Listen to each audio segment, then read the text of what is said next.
ത്രിയേക ദൈവത്തിന് സ്തുതി. യേശുവിൽ സ്നേഹവന്ദനം. പക്ഷികൾക്ക് ചിറകുണ്ടായതിനെപ്പറ്റി ഒരു കഥയുണ്ട്. ചിറകുകൾ കൂടാതെയാണത്രേ അവ സൃഷ്ടിക്കപ്പെട്ടത്. പിന്നീട് ദൈവം ചിറകുകൾ ഉണ്ടാക്കി അവയുടെ മുൻപിൽ ഇട്ടുകൊടുത്തു.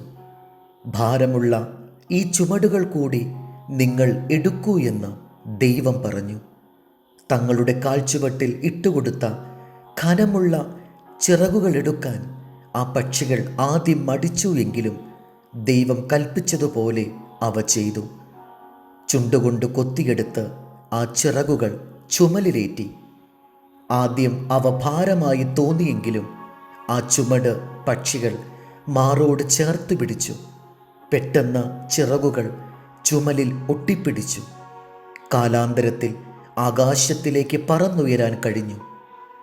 വിശിഷ്ടമായ ഒരാശയം നമുക്ക് വിശദമാക്കി തരുന്ന ഉപമയാണിത്.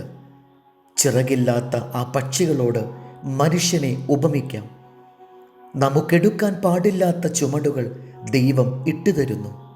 നാം അവയെ അകലെ നിന്നും അടുത്തു ചെന്നും സൂക്ഷിച്ചു നോക്കും. എന്നാൽ ആ ഭാരങ്ങൾ വഹിക്കാൻ മടിച്ചിട്ട് നാം പിന്മാറും. നമുക്ക് ഏറ്റെടുക്കാനുള്ള ചുമതലകളുടെയും നേരിടാനുള്ള പ്രശ്നങ്ങളുടെയും ഭാരം ഗുരുതരമാണെന്നോർത്ത് മടിച്ചു നിന്നുപോയാൽ അതിൽ അത്ഭുതപ്പെടാനൊന്നുമില്ല, സ്വാഭാവികം മാത്രം.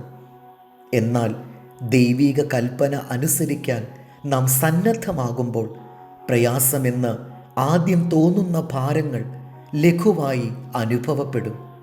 ആ ഭാരങ്ങൾ തന്നെ ജീവിതത്തിൽ നമുക്ക് പറന്നുയരാനുള്ള ചിറകുകളായി പരിണമിക്കുകയും ചെയ്യും.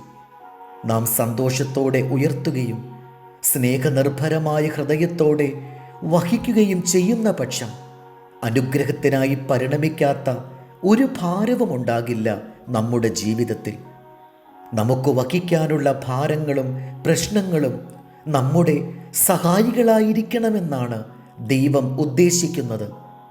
ജീവിതത്തിൽ പറന്നുയരാൻ നമ്മെ സഹായിക്കുന്ന എത്രയെത്ര ചിറകുകളാണ് നാം ഉപേക്ഷിക്കുന്നത്. നമുക്ക് വഹിക്കാനാവാത്ത ഒരു ഭാരവും ദൈവം നൽകില്ല. നമുക്ക് പറന്നുയരാനുള്ള ചിറകുകളായി രൂപാന്തരപ്പെടുകയാണ് ഓരോ ഭാരവും. യെശയ്യാവ് 40:30. ബാല്യക്കാർ ക്ഷീണിച്ച് തളർന്നു പോകും, യൗവനക്കാരും ഇടറി വീഴും.